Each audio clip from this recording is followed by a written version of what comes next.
Hi guys, आज हम बात करने वाले हैं ऑर्गेनिक केमिस्ट्री के एक बहुत ही इंपॉर्टेंट टॉपिक को डिस्कस करेंगे, जो है अपना एसिड्स एंड एसिडिक स्ट्रेंथ। आज के इस लेक्चर में हम लोग सीखेंगे कि एसिड्स क्या होते हैं और एसिडिक स्ट्रेंथ मतलब अगर अपने पास में अलग अलग कंपाउंड्स गिवन हो और हमसे अगर पूछा जाए कि बताओ इनमें से ज़्यादा स्ट्रॉन्ग एसिड कौन है, वीक एसिड कौन है, तो सिर्फ कंपाउंड को देखकर हम लोग कैसे आइडेंटिफाई करेंगे, ये सारी बातें हम सीखने वाले हैं। ठीक है, तो ये लेक्चर बहुत ही इंपॉर्टेंट है। देखो, इस टॉपिक से जेईई मेंस, नीट हो या जेईई एडवांस हो, ठीक है, तीनों ही एग्ज़ाम में इस टॉपिक से क्वेश्चंस आते हैं, है ना। तो आईआईटी वालों के लिए ये टॉपिक जो है बहुत ही फेवरेट टॉपिक है उनका। तो क्वेश्चंस मतलब यहाँ से नहीं आने का तो सवाल ही नहीं है। ठीक है, कम से कम एक और मैक्सिमम तीन, एक से तीन के बीच में क्वेश्चंस रहते हैं इस टॉपिक से। तो चलिए शुरुआत करते हैं इस टॉपिक की। बिल्कुल डिटेल में समझेंगे हम लोग। हेडिंग डालेंगे एसिड्स एंड एसिडिक स्ट्रेंथ। ठीक है, देखो एसिड्स के बारे में हमें पता है, हम ऑलरेडी हम लोग पढ़ चुके हैं कि एसिड्स क्या होते हैं। देखो, एसिड की डेफिनेशंस तीन अलग अलग साइंटिस्ट दे चुके हैं। हमें पता है कि आर्हेनिस, ब्रोंस्टेन और लुईस की थ्योरी अपने पास में। आर्हेनिस ने क्या बताया था कि वो सब्सटेंस, वैसे कंपाउंड्स जो किसी एक्वस मीडियम में H+ आयन देते हों, उन्हें हम एसिड्स बोलते हैं।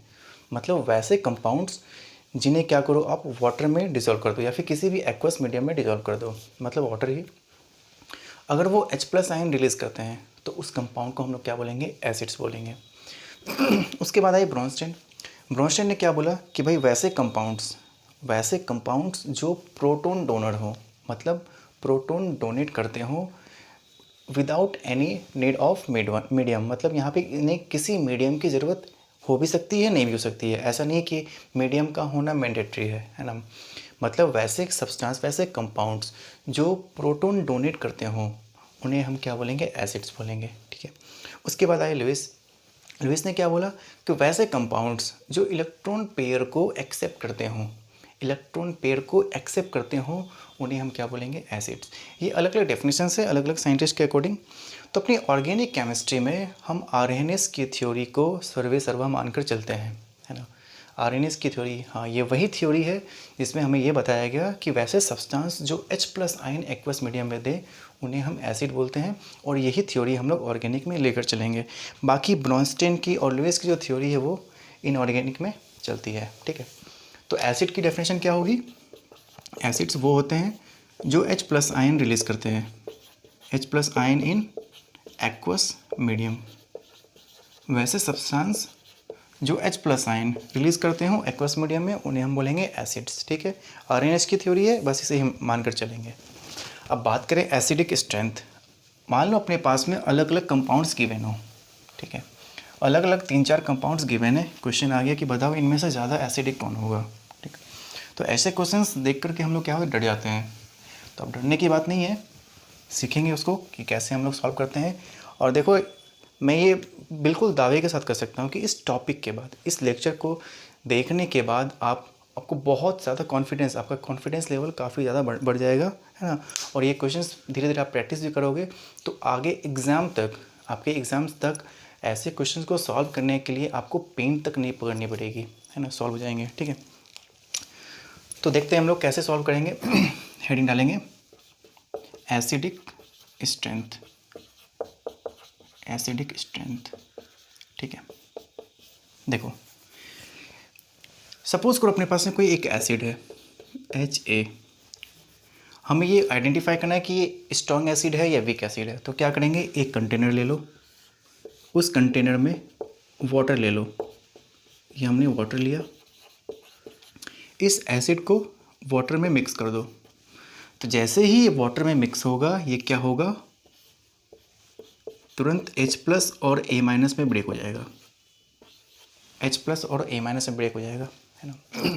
और जो ये रिएक्शन होती है ना, ये रिवर्सिबल रिएक्शन होती है। मतलब Ha ब्रेक होगा H+ और A- में, और उसी टाइम में ये वापस से कंबाइन होके Ha का भी फॉर्मेशन करते हैं।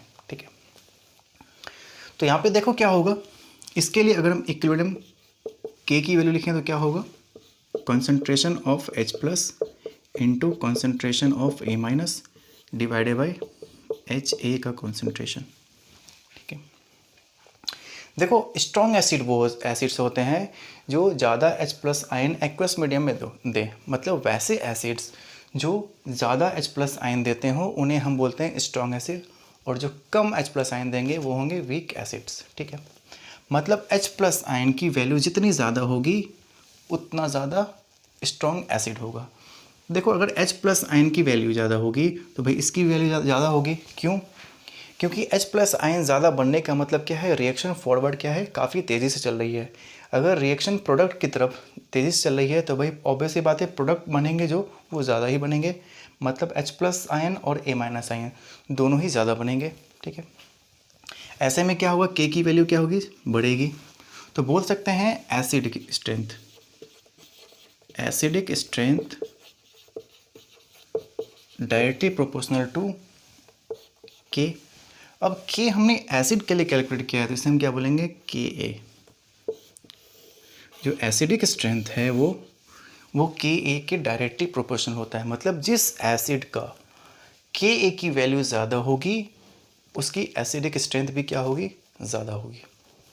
मतलब वैसे एसिड्स जिसके लिए Ka की वैल्यू ज़्यादा हो वो स्ट्रॉन्ग एसिड की कैटेगरी में आएंगे। ठीक है, अब देखो दिक्कत क्या है, हर एसिड्स के लिए Ka की वैल्यू गिवन नहीं होती है। सिंपली अगर मान लो आपसे पूछा जाए कि बताओ मिथेनॉल है, यही मैं ले लूँ इथेनॉल, अब बताओ दोनों में ज़्यादा एसिडिक कौन होगा। अब दोनों की Ka की वैल्यू गिवन तो नहीं है ना, या फिर और भी कोई दूसरे एसिड्स ले लो। ठीक है, तो ऐसे केस में क्या करेंगे हम, कैसे सॉल्व करेंगे, कैसे बताएंगे कि भाई दोनों में स्ट्रॉन्ग एसिड कौन है। तो यहाँ पे K की वैल्यू अगर गिवन नहीं है तो हमें दूसरा कोई मेथड अपनाना होगा। कैसे करेंगे देखो, अभी हमने क्या मैंने भी क्या बोला कि भाई स्ट्रॉन्ग एसिड्स वो होते हैं जिसके लिए H प्लस आयन ज़्यादा आते हैं। ठीक है, H प्लस आयन ज़्यादा आएंगे तो A माइनस की वैल्यू ज़्यादा आएगी, है ना, A माइनस ज़्यादा होगा। अब देखो यहाँ पे A माइनस ज़्यादा यानी कि ये प्रोडक्ट ज़्यादा कब बनेंगे, रिएक्शन जब फॉरवर्ड होगी, है ना। और कोई भी रिएक्शन तभी होती है जब प्रोडक्ट रिएक्टेंट के कंपैरिजन में ज़्यादा स्टेबल होते हों, है ना। यानी कि इनकी स्टेबिलिटी ज़्यादा होगी, ज़्यादा स्टेबिलिटी होगी तभी रिएक्शन फॉरवर्ड चल रही है ना। तो यहाँ पे क्या बोलेंगे, हम लोग बोल सकते हैं कि एच ए की एसिडिक स्ट्रेंथ जो है वो डायरेक्टली प्रोपोर्शनल होगी स्टेबिलिटी ऑफ ए माइनस। देखो एच ए की एसिडिक स्ट्रेंथ वो डिपेंड करेगी कि स्टेबिलिटी ए माइनस जितना ज़्यादा स्टेबल होगा, बोल सकते हैं कि रिएक्शन उतनी ज़्यादा फॉरवर्ड चलेगी मतलब जितने ए माइनस ज़्यादा बन रहे हैं तो एच प्लस आयन भी ज़्यादा बनेंगे। ज़्यादा एच प्लस आयन बनने का मतलब क्या होगा, ये एसिड क्या होगा, स्ट्रॉन्ग होगा। तो हम इनडायरेक्टली बोल सकते हैं सॉरी कि कोई भी एसिड जो है वो डायरेक्टली प्रोपोर्शनल है उसके एनाइन के फॉर्म में, स्टेबिलिटी ऑफ एनाइन, मतलब उसका एनाइन, एसिड का जो एनाइन होगा वो जितना ज़्यादा स्टेबल होगा एसिड उतना ज़्यादा स्ट्रॉन्ग होगा। तो अगर हम स्टेबिलिटी, एनाइन की स्टेबिलिटी को अगर समझ जाएं तो अपना ये टॉपिक क्लियर हो जाएगा, है ना। जितने एनाइंस अगर गिवन होंगे, सपोज करो अभी मैंने एक क्वेश्चन लिखा था CH3OH साथ में CH3 CH2OH। अब हमें बताना है कि भाई दोनों में ज़्यादा एसिडिक कौन होगा। तो क्या करेंगे हम लोग, दोनों को एनाइन के फॉर्म में कर दो, CH3O minus CH3 CH2O minus. अब देखो दोनों में से बताओ कि ज़्यादा एनाइन कौन सा स्टेबल है। जिसका एनाइन ज़्यादा स्टेबल होगा उसका एसिड ज़्यादा स्ट्रॉन्ग होगा। अगर मान लो ये एनाइन ज़्यादा स्टेबल है तो बोलेंगे ये एसिड स्ट्रॉन्ग है।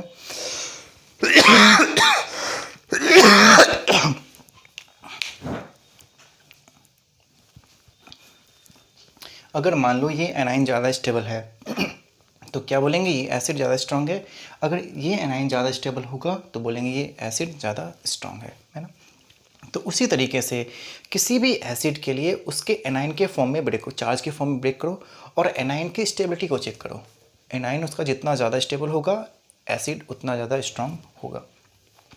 तो इसको सीखने के लिए हम लोग क्या करते हैं, पढ़ते हैं स्टेबिलिटी ऑफ एनाइन। यानी बोल सकते हैं यहाँ पे देखो acidic strength directly proportional to stability of their A9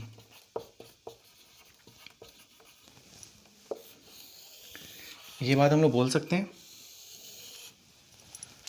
किसी भी किसी भी एसिड के लिए एसिडिक स्ट्रेंथ जो है वो डायरेक्टली प्रोपोर्शनल होगा स्टेबिलिटी ऑफ उसके एनाइन के। ठीक है, तो हेडिंग डालेंगे stability of anion, stability of A9.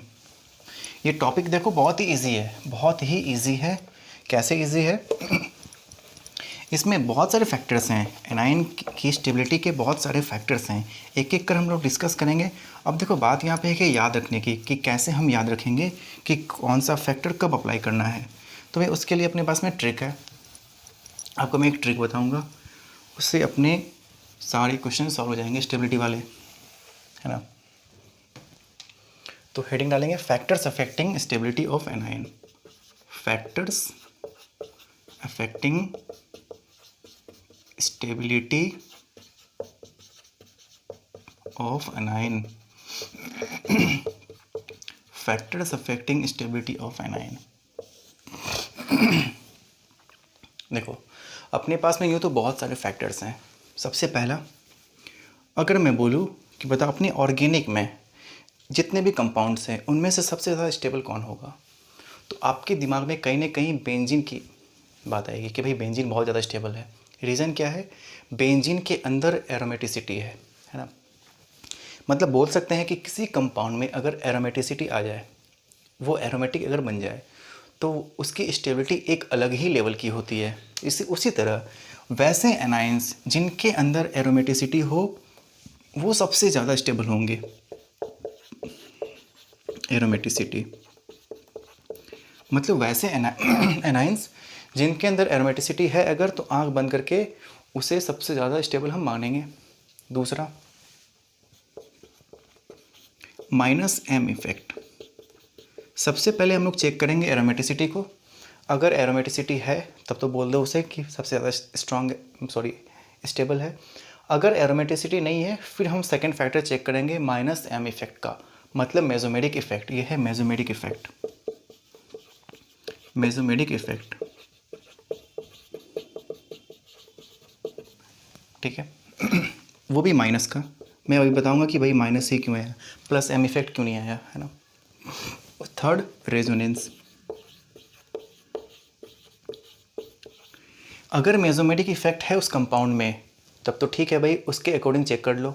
Mesomeric effect नहीं है तो रेजोनेंस चेक करो कि कंपाउंड में रेजोनेंस तो कहीं नहीं है। Fourth, hyper conjugation. Hyper conjugation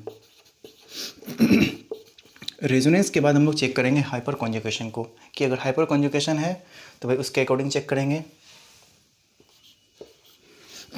last में इंडक्टिव इफेक्ट। इंडक्टिव इफेक्ट वो भी कौन सा? माइनस वाला, यानी कि minus I effect, minus I effect. ठीक है, अब इतने फैक्टर्स अगर मान लो कि किसी कंपाउंड में कॉमन आ जाए, भाई सब में मान लो कि एरोमेटिसिटी भी अप्लाई नहीं हो रहा है, एम इफेक्ट भी अप्लाई नहीं है, resonance, hyper conjugation, inductive effect कुछ अप्लाई नहीं हो रहा है, तो लास्ट में एक और फैक्टर है वो अपना साइज और इलेक्ट्रोनेगेटिविटी। इलेक्ट्रोनेगेटिविटी इसके बेसिस पे हम लोग चेक करेंगे एनाइन की स्टेबिलिटी, है ना। साइज किस में देखेंगे? साइज देखेंगे हम लोग ग्रुप में, और इलेक्ट्रोनेगेटिव देखेंगे हम लोग पीरियड में। अब ये ऑर्डर, इसी ऑर्डर में हमें याद रखना है, इसी ऑर्डर में हम लोग को याद रखना है। मैं यहाँ लिख देता हूँ stability of anion, stability of anion जो है वो directly proportional to aromaticity. Aromaticity सबसे पहले, then minus M effect, then resonance,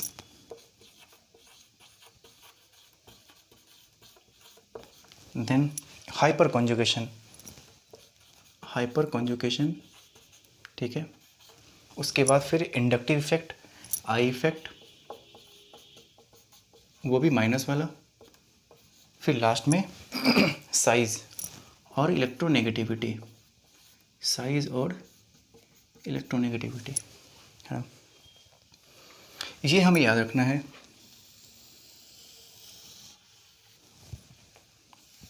इसको याद रख लो, अपने सारे क्वेश्चंस बन जाएंगे, एनाइंस की स्टेबिलिटी के सारे क्वेश्चन बन जाएंगे। और एनाइंस की स्टेबिलिटी अगर हमें चेक करनी आ गई तो भाई एसिडिक स्ट्रेंथ वाले क्वेश्चंस बन गए अपने, है ना। अब याद कैसे रहने वाला है वो देखो। इसको याद करने का एक तरीका है अपने पास में मान लो एक लड़का है,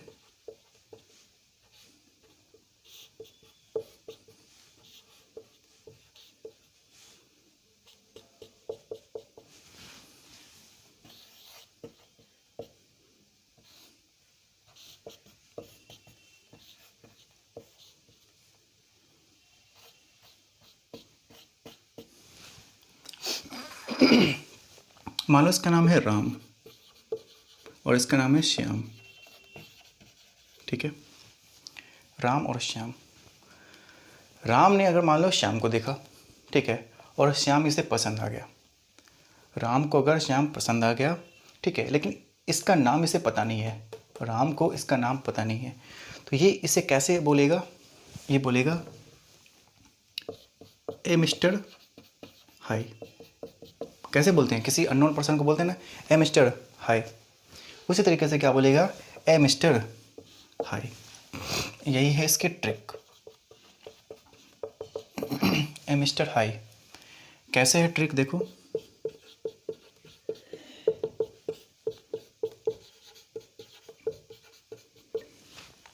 ए for aromaticity, M mesomeric effect, R for resonance, H for hyperconjugation, then after last में इंडक्टिव इफेक्ट।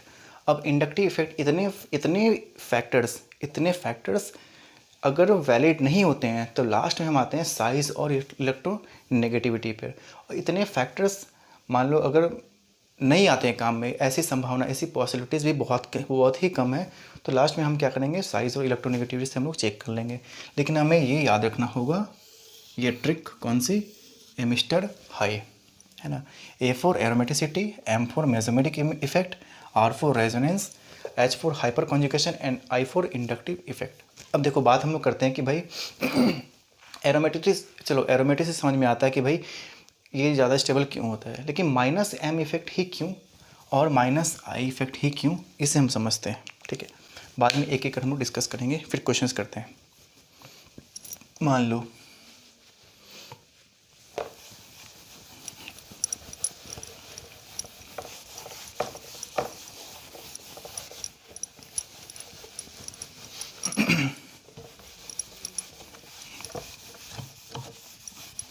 हम लोग चेक करते हैं कि भाई माइनस एम इफेक्ट ही क्यों आया और साथ में माइनस आई इफेक्ट ही क्यों, प्लस एम और प्लस आई भी तो आ सकते थे फैक्टर्स।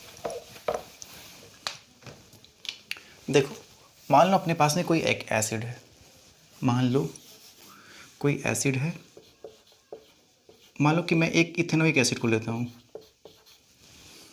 ठीक है, दूसरा मैं ले रहा हूँ, यहाँ मैंने क्या किया, एक H को रिमूव करके एक मैंने नाइट्रो ग्रुप लगा दिया NO2, ठीक है। देखो दोनों ही एसिड्स है। अब ये मैं समझा रहा हूँ आपको कि भाई माइनस एम इफेक्ट या फिर माइनस आई इफेक्ट ही क्यों आया। देखो मैंने क्या बोला कि इसे पहले आप आयंस में कन्वर्ट करो। कैसे कन्वर्ट करेंगे, COO minus H plus ion को रिमूव कर दो, सेम इससे NO2 CH2 COO माइनस, अपने पास में ये कंपाउंड बन गया, है ना। अब देखो किसी भी कंपाउंड पे जो चार्ज होते हैं ना, ये जो माइनस चार्ज है, दोनों पे ही माइनस चार्ज है। चार्ज जो होते हैं या तो प्लस चार्ज होंगे या माइनस चार्ज होंगे। जो चार्जेस होते हैं किसी भी कंपाउंड के लिए वो बोझ की तरह होते हैं, वो हेडेक होते हैं, है ना, हेडेक होते हैं। समझो कि मतलब ऐसे अगर किसी पे नेगेटिव चार्ज है, उसने किसी से लोन लिया है, इलेक्ट्रॉन किसी से लिया होगा यानी कि लोन लिया है, और अगर किसी पे पॉजिटिव चार्ज है, उसने लोन मतलब कि दिया है,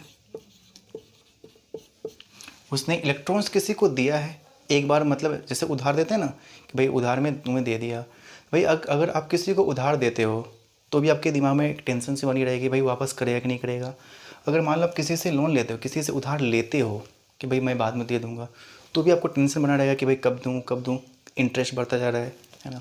तो उसी तरीके से माइनस चार्ज हो या प्लस चार्ज हो, कोई भी चार्ज हो, कंपाउंड के लिए एक हेडेक सा होता है। कोई भी कंपाउंड कभी भी चार्ज को होल्ड नहीं करना चाहता है, तो उसको जितना ज़्यादा कम किया जाए, चार्ज जितना कम होगा कंपाउंड में, कंपाउंड की स्टेबिलिटी उतनी ज़्यादा होगी। पॉजिटिव चार्ज हो या नेगेटिव चार्ज हो, कोई भी चार्ज हो, किसी भी कंपाउंड पे चार्ज जितना कम होगा उस कंपाउंड की स्टेबिलिटी उतनी ज़्यादा होगी। अब हमें चेक करना है कि भाई इन दोनों कंपाउंड में देखो ये वाला पार्ट कॉमन है दोनों में, है ना, सिर्फ डिफरेंस है इसका, यहाँ नाइट्रो लगा हुआ है, एक हाइड्रोजन यहाँ पे लगा हुआ है ना। इसे मैं इसी के फॉर्म में लिख देता हूँ CH2H। अब देखो यहाँ पे हमें चेक करना है कि भाई दोनों में स्टेबल कौन ज़्यादा होगा, एनाइन ज़्यादा स्टेबल कौन होगा। तो इसके लिए हम क्या करेंगे, जितना चार्ज जितना कम होगा स्टेबिलिटी उतनी ज़्यादा होगी, अब देखो यहाँ पे O- पे चार्ज किस में कम है, हम लोग को ये चेक करना है। H जो है देखो, H क्या लगाता है यहाँ पे, प्लस आई इफेक्ट, ठीक है। वहीं नाइट्रो की बात करें तो नाइट्रो देखो क्या है, ये इलेक्ट्रॉन विड्रॉइंग ग्रुप है, मतलब किसी भी कंपाउंड से इलेक्ट्रॉन्स को विड्रॉ करता है, अपनी तरफ खींचता है, ठीक है। ये क्या कर रहा है यहाँ पे देखो, यहाँ पे लगा रहा है माइनस आई इफेक्ट। हालांकि नाइट्रो ग्रुप जो है ये माइनस एम इफेक्ट लगाता है, लेकिन इस कंपाउंड्स के साथ में ये कॉन्जुगेशन में नहीं है, रेजोनेंस में नहीं है, इसीलिए ये यहाँ पे इसका माइनस एम इफेक्ट कंसीडर नहीं किया जाएगा। जानते हैं ना हमें कि एम इफेक्ट कब लगता है, एम इफेक्ट तभी लगता है जब कोई भी ग्रुप, जो इफेक्ट लगाने वाला ग्रुप है वो कॉन्जुगेशन में हो, तभी उसका एम इफेक्ट कंसीडर किया जाता है। यहाँ पे देखो नाइट्रो जो है इसके साथ कॉन्जुगेशन में नहीं है, कैसे नहीं है देखो, COO- पाई सिग्मा, यहाँ सिग्मा आ गया, यहाँ डबल बॉन्ड होना चाहिए था, है ना। तो कॉन्जुगेशन में नहीं है, कॉन्जुगेशन में नहीं होने के कारण इसका माइनस आई इफेक्ट लगेगा। अब माइनस आई इफेक्ट ये क्या करेगा, इस कंपाउंड से इलेक्ट्रॉन्स को अपनी तरफ पुल करेगा, इलेक्ट्रॉन्स पुल करेगा इस कार्बन से, तो ये कार्बन क्या करेगा, इस कार्बन से पुल करेगा, ये कार्बन क्या करेगा, इस ऑक्सीजन से इलेक्ट्रॉन्स पुल करेगा। तो इलेक्ट्रॉन डेंसिटी इस ऑक्सीजन पे क्या होगी, धीरे धीरे कम होगी, मतलब चार्ज इस ऑक्सीजन पे क्या होगा, कम होगा। तो जैसे ही चार्ज कम होगा तो ये ज़्यादा स्टेबल होगा। इस केस में देखो क्या है, ये प्लस आई इफेक्ट लगा रहा है, ये क्या करेगा, इलेक्ट्रॉन्स देगा इस कार्बन को, तो भाई इस कार्बन पे चार्ज आ गया है, ये क्या करेगा, अगले कार्बन को इलेक्ट्रॉन ट्रांसफ़र करेगा, करते करते देखो ऑक्सीजन की इलेक्ट्रॉन डेंसिटी क्या हो गई, बढ़ गई है। इलेक्ट्रॉन डेंसिटी बढ़ जाने के कारण स्टेबिलिटी क्या होगी, घटेगी। इस बात को आप ध्यान में रखना, किसी भी कंपाउंड पे चार्ज जितना कम होगा स्टेबिलिटी उस कंपाउंड की उतनी ज़्यादा होगी। इसीलिए एनाइन जो है इसके ऊपर नेगेटिव चार्ज है। नेगेटिव चार्ज को कम करने के लिए, नेगेटिव चार्ज तभी कम होगा अगर हम वैसे ग्रुप्स ऐड कर दें जो इस कंपाउंड से इलेक्ट्रॉन को विड्रॉ करते हों। इलेक्ट्रॉन विड्रॉ कौन करते हैं, या तो माइनस आई ग्रुप या फिर माइनस एम ग्रुप, है ना। इसीलिए स्टेबिलिटी ऑफ एनाइंस में मेसोमेरिक मतलब माइनस एम इफेक्ट और माइनस आई इफेक्ट को कंसीडर किया जाता है। नोट कर लें इसे, फिर आगे हम लोग कंटिन्यू करते हैं।